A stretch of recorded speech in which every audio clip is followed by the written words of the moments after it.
Almasri wabovu. Lakini hao watu wametufunga mbili wanakuwa wabovu. Kama watu wabovu wametufunga sisi, basi sisi tulikuwa wabovu zaidi. Lakini tumerekebisha makosa ambayo tulifanya kule, tumekuja hapa, tumefika, tumepambana, tumerudisha goli zile mbili kama ambavyo walifanya wao kwao. Lakini imefika hatua ya penalti, wenzetu wamepoteza penalti kadhaa na sisi tumeweza kushinda, jambo zuri. Kupoteza penalti na kushindwa kupata matokeo mazuri ndani ya dakika 90 na Simba kufuzu, ina maana kuna mapungufu ambayo Simba alikuwa umeyaona kwa namna moja ama nyingine. Wapi Simba warekebishe? Of course utulivu kwenye scoring, kwa sababu tumepata nafasi nyingi za kufunga lakini hatukuweza kuzitumia vyema. Lakini nafikiri kwa sababu mbili, moja tension, kwa sababu tulikuwa tunacheza tukiwa nyuma na goli mbili, lakini kiwanja hakikuwa rafiki sana kwenye kucheza. Walikuwa wanateleza muda mwingi na nini, kwa hata maamuzi hayakuwa mazuri sana. Lakini wameweza kupambana na kupata zile goli mbili kwanza. Baada ya kurudisha goli mbili tumeenda kwenye penalty.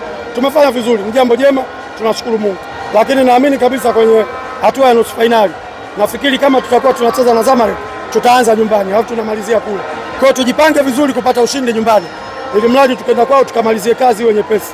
Lakini tukianza nyumbani kwa kufungwa au kupata idadi ndogo ya magoli, tukirudi kule kwa wenzetu kwa sababu wanacheza kwao, na unajua Waarabu wakiwa kwao inakuwa shida kidogo, itatusumbua.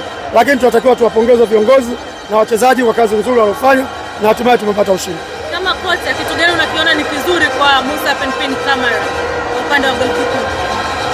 Ameleka penalti, kitu ambacho mwingine ameshindwa kufanya. Kwa hiyo amefanya vizuri na ndio maana tumeweza kupata ushindi. Ubora wake unautazama kwa namna gani? Ni kipa mzuri kwa sababu sisi leo tumeshinda mbili, wao hawakupata goli, maana yake katoka na clean sheet.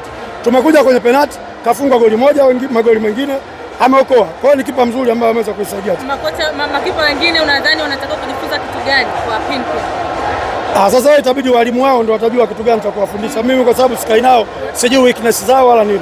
As long kila mwalimu yupo kwa ajili ya kusaidia timu yake, kila mtu ataangalia ile ambalo lina uzuri, atalirekebisha kwa wachezaji wake, ile baya atalipotezea mbali. Unafundisha lakini makipa wa timu ya taifa? Hapana, mimi sifundishi. Tuna kipa, kocha wa makipa. Sisi tunafundisha technique na tactics. Sasa hivi mpira umebadilika, mpira uko kisayansi zaidi. Asanteni sana.